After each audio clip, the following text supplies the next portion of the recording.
Assalamualaikum warahmatullahi wabarakatuh. Alhamdulillahirabbil alamin. Wassalatu wassalamu ala asyrafil anbiya'i wal mursalin wa ala alihi wa sahbihi ajma'in, amma ba'd. Saudaraku sebangsa dan setanah air, salah satu karya terburuk dan terkutuk Jokowi menurut saya adalah ambisi gilanya memindah ibu kota Jakarta ke Kalimantan Timur. Nah, tangan Jokowi itu tangan yang panas dan beracun. Semua hal yang disentuh Jokowi hampir semuanya gagal. Walaupun mula-mula terlihat moncer dengan berjalannya waktu, proyek-proyek Jokowi alias Mulyono berakhir dengan kegagalan. Pada kesempatan yang bersejarah ini, dengan memohon ridho Allah Subhanahu wa Ta'ala, dengan meminta izin dan dukungan dari Bapak Ibu anggota Dewan yang terhormat, para sesepuh dan para tokoh bangsa, terutama dari seluruh rakyat Indonesia, dengan ini saya mohon izin untuk memindahkan ibu kota negara kita ke Pulau Kalimantan. Sejak Mulyono minta izin DPR dan DPD untuk memindahkan ibu kota dari Jakarta ke IKN, itu omongan dan gayanya terdengar dan terlihat optimis. Semua kritik dan opini masyarakat supaya Mulyono hati-hati, tidak gegabah, harus hati-hati, tidak pernah diindahkan oleh Saudara Mulyono. Nah, dia selalu bicara bahwa IKN Nusantara adalah masa depan Indonesia, sebuah forest city yang indah, dan sebagai ibu kota yang baru Indonesia, IKN akan menjadi objek kekaguman dunia, menjadikan dunia terpana, terkagum-kagum dengan IKN. Namun ketika kewarasan pikirannya muncul, dia sadar ternyata IKN yang dibangun di tengah hutan dengan kontur tanah yang berbukit-bukit memang mustahil dapat diselesaikan sesuai impian liar Mulyono. Sehingga dia sendiri akhirnya gusar bahwa IKN bakal jadi kota hantu. Nah, saya kutip ad verbatim paragraf pertama omongan Mulyono yang ditulis oleh Kabar Aktual Denpasar pada 8 Oktober 2024, 12 hari sebelum Mulyono lengser, sebagai berikut. Di tengah kekhawatiran mangkraknya penyelesaian pembangunan IKN di Kaltim, berbagai upaya dilakukan agar tercipta keramaian di sana. Presiden Jokowi tidak ingin IKN menjadi kota hantu atau tempat jin buang anak. Ini kurang lebih saya bacakan ya.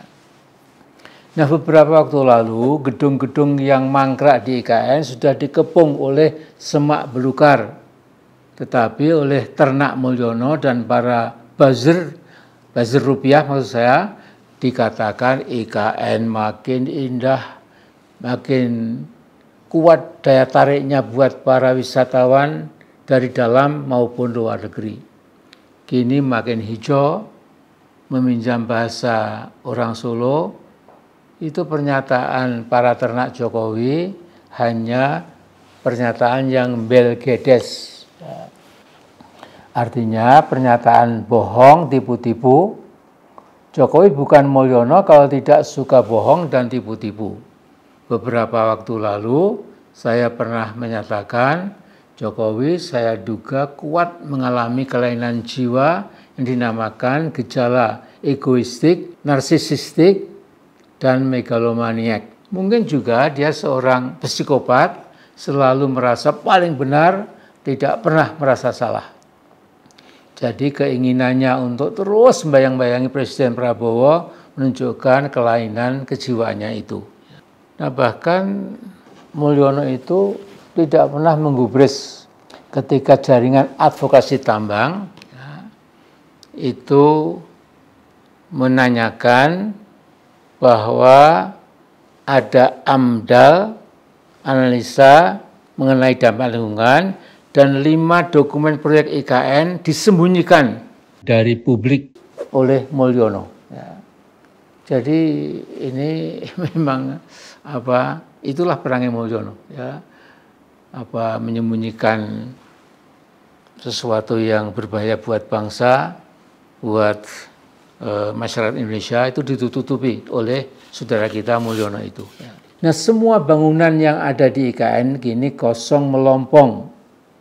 Para buzzer rupiah Mulyono tidak malu membuat video yang menyatakan IKN makin lama makin indah. Ada sekitar 15.000 pekerja siang malam terus menyelesaikan IKN. Itu saya kira penipuan luar biasa. Jadi dikhayalkan bahwa masih ada 15.000 pekerja siang malam menyelesaikan proyek IKN itu, yang semua itu lagi-lagi merupakan pernyataan yang bernilai, orang Solo bilang itu mbelgedes, ya. Tidak ada nilainya, lebih banyak tubi-tubu, kebohongan, ya, dan patgulipat. Saudara sekalian, IKN Nusantara sekarang sudah menjadi kota hantu, ghost city. Kompas.com pada 11 Desember 2024 memberitakan rencana ASN pindah ke IKN berjalan dari molor ke molor. Awalnya direncanakan pada September 2024, lantas molor ke Januari 2025, dan molor lagi direncanakan setelah Lebaran atau mulai April tahun 2025. Saya duga keras para ASN itu enggan dipindah ke IKN karena belum ada fasilitas pendidikan buat anak-anak yang masih bersekolah di jenjang TK, SD, SMP, dan SMA. Apalagi belum ada universitas dan lain-lain kecuali dalam tingkatan omon-omon belaka. Nah, masalah terbesar di IKN adalah kecukupan air bersih yang memang mustahil bisa dipenuhi. BRIN sudah menyatakan bahwa resapan air tanah di IKN kurang bagus, artinya tidak bagus, ya. Sehingga air bersih cukup sulit untuk masuk ke IKN. Nah, ketika peringatan HUT kemerdekaan RI ke-79 di IKN, air bersih yang bisa diminum dan untuk mandi sudah lebih dari cukup. Itu menurut Pak Bas atau Basuki Hadimulyo. Ternyata Mbak Puan curhat ke Bu Megawati, di sana Bu susah air mandi, cuma lap-lap. Ya, jadi yang bilang itu Mbak Puan. Ya. Nah, karena kondisi air yang kurang mumpuni di IKN, Puan juga menyatakan banyak sekali pasukan Paskibra mengalami keracunan karena air di IKN itu. Nah, bangsa Indonesia tidak usah terlalu berharap dengan masa depan IKN yang sekarang mangkrak-krak, bangunan-bangunan kosong termasuk Istana Negara yang dibangun oleh Mulyono praktis tidak berpenghuni. Artinya IKN telah menjadi ghost city, kota hantu yang juga dikhawatirkan oleh Mulyono sendiri. Nah, kemanapun Jokowi alias Mulyono lari, dia harus dimintai tanggung jawab atas korupsi sistematiknya, termasuk membangun IKN abal-abal itu.